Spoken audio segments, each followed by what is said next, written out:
The Dooney Bourke your mother carried in 1988 cost $180. It was made of real bridle leather in East Hampton, Connecticut. Solid brass hardware, a repair guarantee for life. The Dooney Bourke at the outlet mall today costs $198. Coated canvas, made in Vietnam, plated zinc hardware. No repair program. Same name, roughly the same price. Completely different bag. By the end of this video, you'll know 10 handbag brands that died in the last 25 years, while their logos stayed on the shelf when each one died, who killed it, and what actually replaced it. Before we start, let's define what died means. A handbag brand died when one or more of these things happened. 1. The founder left and the design identity got abandoned. 2. The company got acquired by a conglomerate and quality collapsed within 24 months. 3. The company filed bankruptcy. The brand got sold to a licensing company, and the bags could now be made by anyone, anywhere, at any quality level. 4. Manufacturing moved offshore, and the materials got quietly downgraded. Real leather to corrected grain to coated canvas, solid brass to plated zinc. 5. The brand repositioned itself as affordable luxury and lost the actual quality tier that gave the price tag meaning. We're not saying these brands don't sell bags anymore. Every one of them is still on a shelf somewhere. We're saying the brand that made those bags worth buying is gone. 10 brands ordered by how completely the death took hold. Number 10 is dead in name only. The shell is still moving. Number 1 is the case where the brand was never really alive to begin with, and the death was just the illusion collapsing. Let's start. Number 10, Dooney Bourke, peak years, 1975 through 1995. The all-weather leather line, real vegetable-tanned bridle leather made in East Hampton, Connecticut, was among the most durable American-made bags on the mid-market. Solid brass hardware, cotton lining, lifetime repair guarantee. A Dooney AWL Cavalry from 1988 is still functional today. Original production cost in the 1980s, $60 to $120 per bag. Retail, about $180. A 3 times markup on a bag built to last 30 years. Current Dooney Bourke retail, $128 to $398. Current production cost, $15 to $35 per bag. Manufacturing moved to China and Vietnam in the early 2000s. The signature bags today are coated canvas, not all-weather leather. The hardware is plated zinc. The lifetime repair program is gone. Ownership, still family-owned. But the production philosophy that made the name meaningful was abandoned 2 decades ago. What replaced them? Coach 1941 line for the leather feel. Brahmin for the construction and hardware quality. Number 9, Kate Spade, peak years, 1993 through 2006. Founded by Kate Brosnahan Spade in New York. Defined colorful, accessible American luxury for a generation of women entering the workforce. Original bags used real pebbled leather, cotton lining, and solid hardware. Made in New York and Italy. Original production cost, $40 to $70. Retail around $200, honest markup. Kate and Andy Spade sold the brand to Neiman Marcus Group in 2006, passed to Liz Claiborne in 2007, passed to Tapestry, Coach's parent company, in 2017. Manufacturing followed the Coach playbook within months. Current Kate Spade retail, $198 to $500. Current production cost, $30 to $65. Corrected grain leather, polyester lining, cement-attached straps on entry-level pieces, meaning glued to the body rather than stitched through. The brand carries her name. It has nothing to do with what she built. What replaced them? Madewell for the pebbled leather feel. Cuyana for the minimalist quality. 4 brands down. The next 4 are where the pattern turns from decline into something worse, where the logo outlives the product it stood for. Number 8, Furla, peak years, 1990s through 2010. Italian family business since 1927, based in Bologna. Made real Italian calfskin bags at an accessible price point. The Metropolis, launched around 2012, was a genuine cultural moment, a chain-strap crossbody that felt like Italian luxury without the four-figure price. Original production cost, $60 to $120. Retail around $250. Real Italian workshop economics. Then Furla scaled, aggressively, to Asia, to every wholesale channel. The Metropolis went from boutique object to mall bestseller to airport gift shop. Once every shopping center on 3 continents carried the same bag in the same colors, the quiet Italian luxury positioning collapsed. Manufacturing shifted from Italy to Eastern Europe and Asia for most lines. The handmade in Italy story became mostly marketing. Current Furla retail, $198 to $598. The Metropolis today, at $328, is not the Metropolis at $328 in 2013. Furla didn't die. Furla did something worse. It got seen everywhere. What replaced them? Polène, for French DTC with actual Ubrique production. Wandler, for architectural minimalism from Amsterdam. Number 7. Fossil.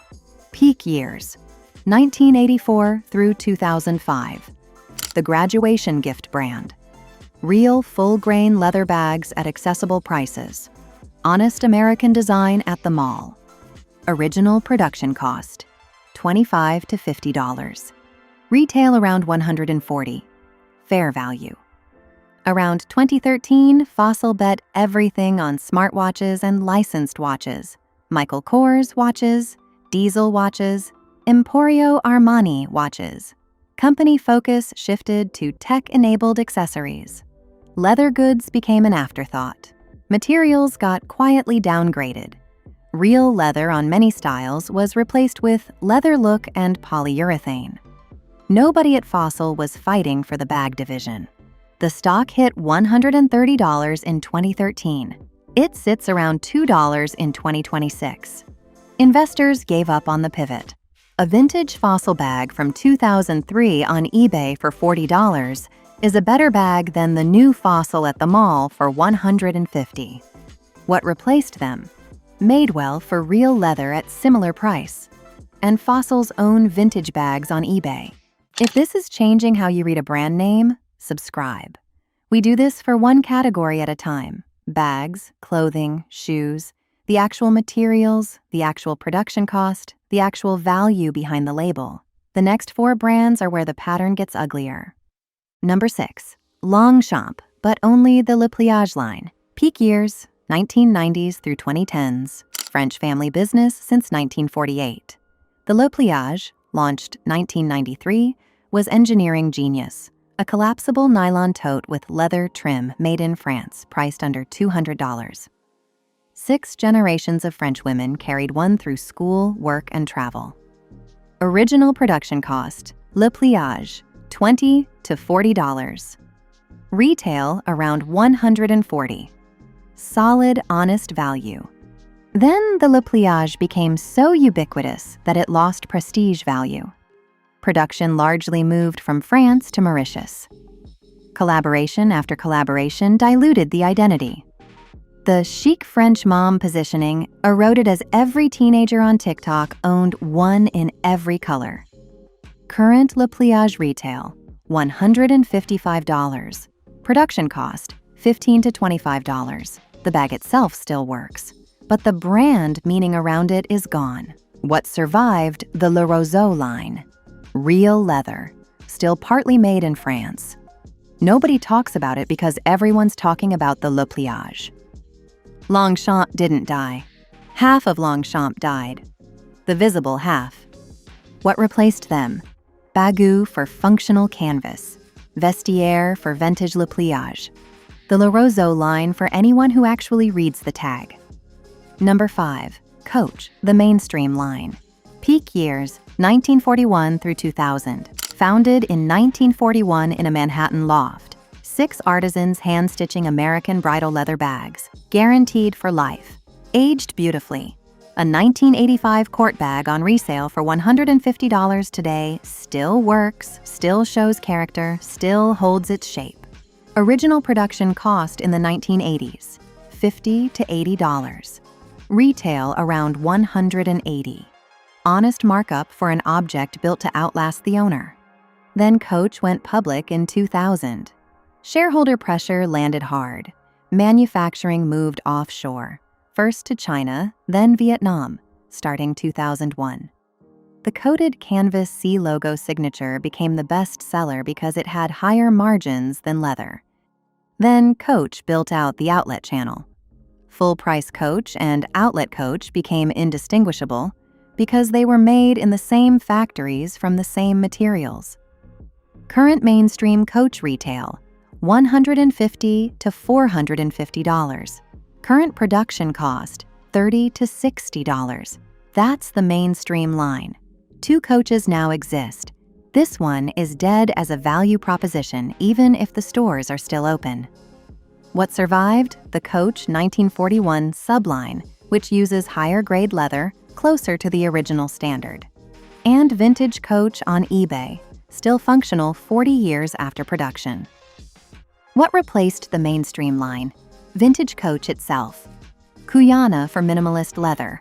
Number 4. Liz Claiborne. Peak years, 1976 through 2000. Founded by Liz Claiborne, the first Fortune 500 company founded by a woman.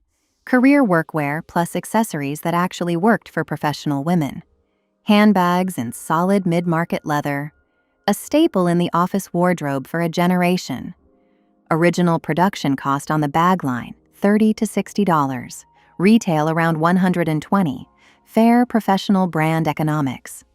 Liz Claiborne herself retired in 1989, died in 2007. The company tried to be a portfolio, acquired Kate Spade, acquired Juicy Couture, acquired Lucky Brand. The acquisitions bled cash. The company renamed itself Fifth and Pacific in 2012, then Kate Spade and Company in 2014.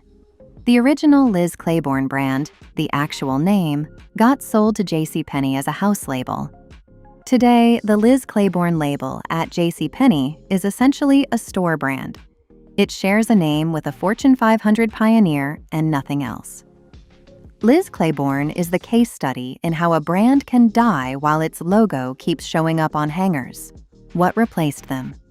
Banana Republic, for career workwear and bag combos when the sale hits. Talbots, for what's left of the mid-market career segment. Number 3, Nine West. Peak years, 1983 through 2010. The mall-based accessories powerhouse for career women. Real leather on the core styles. Decent construction. Positioned as the smart woman brand at the mall, competing directly with Coach Mainstream at the accessible tier. Original production cost, $20 to $40. Retail around $80 to $120. Fair mall tier economics. Chapter 11. Bankruptcy filed 2018. Sold to Authentic Brands Group, a licensing company that owns brand names, not operations. Here's what that means. A licensing company doesn't make bags. It sells the right to make bags to whoever pays. The bag with the Nine West label today could be made by any manufacturer in any country at any quality level. There is no consistent production standard because there is no consistent producer. Current Nine West retail, $40 to $120. Current production cost, $8 to $20. The bag with the Nine West logo today has no relationship to the bags Nine West made in 2010. Nine West is technically alive. Nine West as a bag brand is definitively dead. This is what a zombie brand looks like. What replaced them? Steve Madden for the bag and shoe combo at that price tier. Sam Edelman. Franco Sardo. Number 2, Talbots, specifically the handbag line. Peak years, 1947 through 2005. New England heritage brand for professional women. Handbags were a real category. Full-grain leather, structured shapes, gold-toned solid hardware. The conservative career woman bag. Original production cost on premium handbag lines, $40 to $80. Retail around $180. Honest career tier value. Then multiple ownership changes starting around 2010. Aeon, Sycamore Partners, subsequent private equity flips. Each transition compressed the bag budget further. The Pure Collection line held some quality. The Standard line got downgraded to polyurethane-based construction on many styles. Talbots quietly stopped competing on bags around 2015. Current Talbots handbag retail, $79 to $199. Current production cost, $20 to $40. The bag on the wall today is filler product. The company has essentially phased out serious bag making without announcing it. The apparel brand is still alive. The bag department died as a category. What replaced them? Coach Outlet, for career leather when the sale is deep enough. Cuyana, for minimalist quality that competes with the old Talbot standard. Number 1, and the most instructive case, Chicos. Chico's handbags didn't die. They were never really alive. Chico's built the illusion of quality through service, warm store experience, dedicated stylists, a loyalty program called Passport, a clothes for real women story targeted at women 50 and over. The environment implied a premium product tier. The handbags used proprietary synthetic blends from the start. Never real leather at scale. Post-2015, the brand doubled down on markup, quadrupled prices while material quality stayed flat or declined.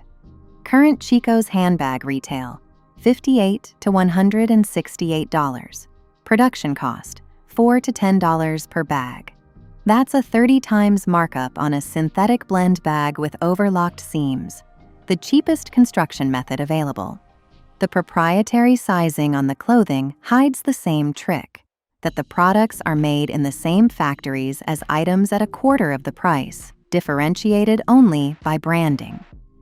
Financially, the parent company has been struggling for years. The illusion is getting harder to maintain. Chico's is the special case. The bags never had the quality the store experience implied. The store just did a good job hiding it. What replaced them? Any brand willing to publish a fiber content label. Madewell, Uniqlo, Longchamp Le line. So what actually replaced these 10? 3 brands rose from the ashes, and they occupy the exact positions the dead brands abandoned. Rise number 1, Polène. Founded 2016 in Paris by 3 siblings. Made in Ubrique, Spain, the same leather region as Loewe. Full-grain Italian calfskin, solid brass hardware. Retail $230 to $690. Production cost $80 to $200. That's a 2 to 2.5 times markup. Polène occupies the position Furla abandoned. Quiet Italian standard luxury at the price point Furla used to own before it scaled itself into the mall. Last year, L. Catterton, the private equity firm behind Louis Vuitton and Dior, took a minority stake. When the architect of the luxury markup invests in a brand that undercuts it, the product has proven itself. Rise number 2, Madewell. Launched 2006 as a sister to J. Crew. Fills the position Coach Mainstream and Kate Spade abandoned. Real cotton denim. Real leather on the bag line. Honest markup. 3 to 5 times, not 8 to 10. Made in a mix of countries, but the fiber content and material claims match the product. The value proposition is exactly what Coach used to sell in 1985. Good leather, good stitching, no trick. Rise number 3, Cuyana. Founded 2013. Fills the position Kate Spade held before tapestry. Minimalist Italian and Argentinian leather. Direct to consumer. Transparent pricing. The classic tote at $195 uses full-grain Argentinian leather with cotton lining, the standard the Kate Spade original team would have recognized. The tagline the brand uses, fewer, better, is exactly what the dying brands stopped believing in. Here's the pattern across all 10. A brand dies when the people who built it leave and nobody at the table cares about the product anymore. The name gets valuable enough that a licensing company or a conglomerate buys it. The bag with the logo on it stops being made by the people who cared about the bag. You can spot it every time. The signature material changes. The country of manufacture changes. The hardware gets lighter. The lining feels different. The stitching starts to unravel. But the price stays the same, or goes up, because the logo still has the memory of what it used to mean. The bags that replaced these 10 dead brands share one thing. Their founders are still in the room. The decisions about leather, hardware, and country of origin are still being made by people whose name is on the door. That's the difference between a bag brand and a bag logo. Not price, not marketing. Whose hands still touch the product? If you own a bag from one of these 10 brands, check the year. If it's older than the death date I gave, keep it. It's better than most new bags at the same price. If it's newer, the resale value on the original version is often higher than what your current version cost. If you're shopping right now, use the check we've built across these videos. Read the inside tag. Check the country of manufacture. Test the hardware with a magnet. Feel the lining. The label tells you what the brand wants you to think it sells. What the brand actually sells is decided by whose hands still touch the product. Next video, I'll bring you something else worth your attention from the world of women's fashion. Another brand, another number, another piece the price tag doesn't show. Subscribe so you do not miss it.